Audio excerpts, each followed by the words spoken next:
istiqomah ini tentu ada kadar minimalisnya dan ada kadar maksimalnya, kadar sempurnanya. Ya, Allah Subhanahu wa taala juga menjelaskan hakikat itu di surah sama kalau nggak salah Fussilat juga. Tsumma awrathna al-kitaba alladhina istafaina min ibadina. Maka kemudian kami wariskan Alkitab ini, Al-Quran ini kepada hamba-hamba kami yang terpilih.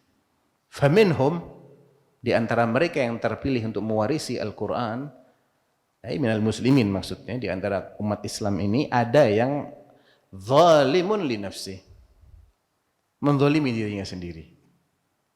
Wa minhum muqtasid, ada juga yang ngepas, pas-pasan aja maunya, minimalis, nggak mau lebih dari itu. Wa minhum sabiqun bil khairati biidznillah. Dan ada juga yang berlomba-lomba dan selalu terdepan dalam berbagai kebaikan, berbagai macam kebaikan, dia yang paling depan atas izin Allah. Yang zalimun li nafsihi ini kurang istiqomah dia.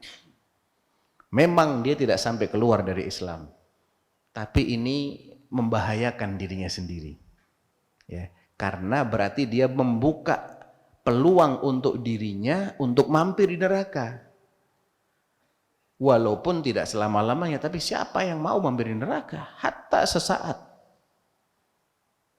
Ngeri ayyuhal ikhwah, ya. Jangan pernah berpikir nggak apa-apa deh kalau mampir di neraka semenit 2 menit. Ittaqillah. Nabi SAW mengatakan yu'ta bi an'ami rajulin min ahli nar, yu'ta bi an'ami rajulin fid dunya wa huwa min ahli nar, fayughmasu ghamsatan fin nar fayuqalu ya fulan hal marra bika na'imun qat, qala la ya rab. Kata Nabi SAW, nanti di akhirat sana ada orang yang ketika di dunia dia paling bergelimang kenikmatan. Orang yang paling bergelimang kenikmatan ketika di dunia ini dia adalah ahlun nar. Ya, ahlun nar ini ada 2 kemungkinan, ahlun nar yang selamanya atau ahlun nar yang sementara. Maka dia dicelupkan sekali dalam neraka.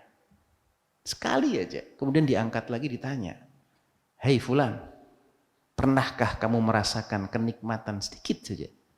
Dia bilang enggak. Jadi sekali celup di neraka itu akan melupakan seseorang dari semua kenikmatan dunia yang pernah dia rasakan. Dan sebaliknya, wa yu'ta bi asyaddin nasi ba'san fid dunya wa huwa min ahlil jannah. Sebaliknya, orang yang dulu ketika di dunia paling sengsara hidupnya, paling mengenaskan, tapi dia min ahlil jannah, dihadirkan fayughbasu ghamsatan fil jannah, dimasukkan ke dalam jannah sesaat, kemudian ditanya, ya fulan hal marra bika bu'sun qat, qala la ya rab. Setelah sekali dia masuk jannah sesaat, ditanya sama Allah, pernahkah kamu merasakan kesengsaraan sebelum ini? Sedikit saja. Oh, enggak pernah ya Allah. Jadi lupa juga dia sama semua kesengsaraannya. Jadi jangan pernah berpikir mau nyoba kayak apa ya rasanya neraka. Lah, jangan. Ya. Jangan. Dan supaya tidak mampir sama sekali, maka jangan pilih yang level ketiga tadi, zalimun li nafsihi, itu jangan. Minimal di muqtasid, minimal. Apa sih definisinya zalimun li nafsihi ini? Zalimun li nafsihi ini dia tidak melaksanakan semua kewajiban.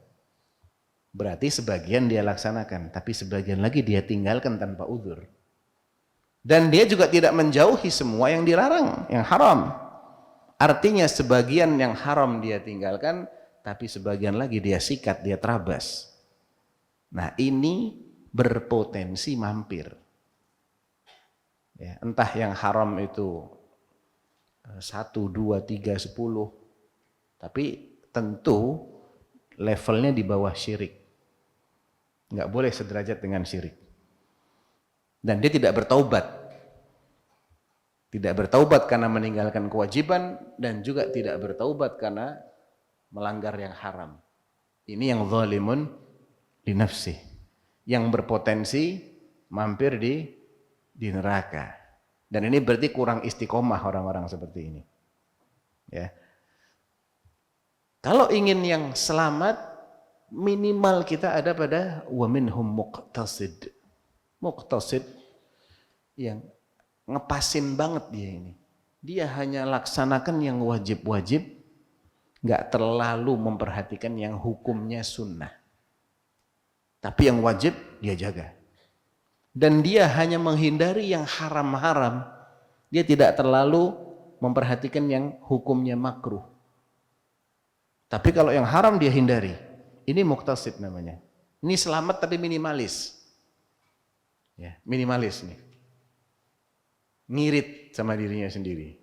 Dia tidak menempatkan pada tempat yang lebih lagi dari itu, enggak. Dia yang level paling dasar. Tapi ini jauh lebih baik daripada yang zalimun li nafsih. Ya. Makanya ketika Nabi SAW didatangi, kalau enggak salah Dhibam ibn Tha'labah atau ghairuh minas sahabah, datang, dia tanya, siapa di antara kalian yang namanya Muhammad? Maklum orang Badu ya, jadi agak kurang sopan memang. Pada saat bilang hadzal rajul al-abyadul muttaqi, itu orang yang putih sambil bersandar, beliaulah yang namanya Muhammad. Qala anshudukallah, Allahu amaraka an nusalliya kulla yawmin wa layla 5 salawat. Saya tanya kamu atas nama Allah. Betul Allah yang menyuruhmu untuk memerintahkan kami sholat 5 waktu sehari semalam? Allahumma na'am. Iya betul kata Nabi. Anak tanya lagi. Benar Allah yang menyuruh kamu untuk menyuruh kami agar puasa di bulan Ramadan? Allahumma na'am. Iya betul kata Nabi. Saya tanya lagi, atas nama Allah, betul Allah yang nyuruh kamu agar memerintahkan kami untuk membayarkan zakat yang diambil dari orang-orang kayanya kemudian diberikan kepada orang-orang miskinnya? Allahumma na'am. Iya betul. Dia cuma tanya beberapa hal saja, karena ketika itu syariat yang turun baru itu, yang lain-lain belum. Jadi sebatas yang sampai kepada dia ingin konfirmasi. Benar nih, Allah nyuruh kamu agar kamu sampaikan kepada kami begini-begini. Iya betul. Qala la azidu ala hadza wala anqus. Ya sudah, kalau gitu saya tidak mau lebih dari ini dan tidak akan ngurangi lagi yang ini. Ngepas, ya, minimalis. Ini Islam tapi Muslim minimalis, tapi bagus ini. Apa kata Nabi? Aflaha in sadaq. Oh, dia bakal beruntung kalau dia serius ngomong kayak gitu. Kalau dia sungguh-sungguh dengan janjinya, dia tidak akan ngurangi dan tidak akan lebih dari itu, dia masih beruntung itu. Beruntung dia. Selamat. Karena keberuntungan itu definisinya sederhana ya ikhwah. Sederhana banget. Allah sebutkan dalam Al-Qur'an, "Faman zuhziha 'anil nar wa udkhilal jannah faqad faz." Siapa yang dijauhkan dari neraka dan dimasukkan dari surga. Artinya kalau dia mampir dulu, dia nggak dijauhkan dari neraka. Tapi kalau dia nggak mampir, nggak masuk, nggak tersiksa sama sekali, dia hanya wurud dalam pengertian kemudian diselamatkan, tidak merasakan siksaan, itu dia dijauhkan dari siksanya neraka. Walaupun dia harus mampir karena itu janji Allah. Mampir tapi tidak tersiksa. Ya. Jadi kalau ingin dijauhkan dari neraka dan dimasukkan ke dalam jannah, orang yang dijauhkan dari neraka dan dimasukkan dalam jannah itu orang yang faz, beruntung, sukses, berhasil dia, berjaya dia.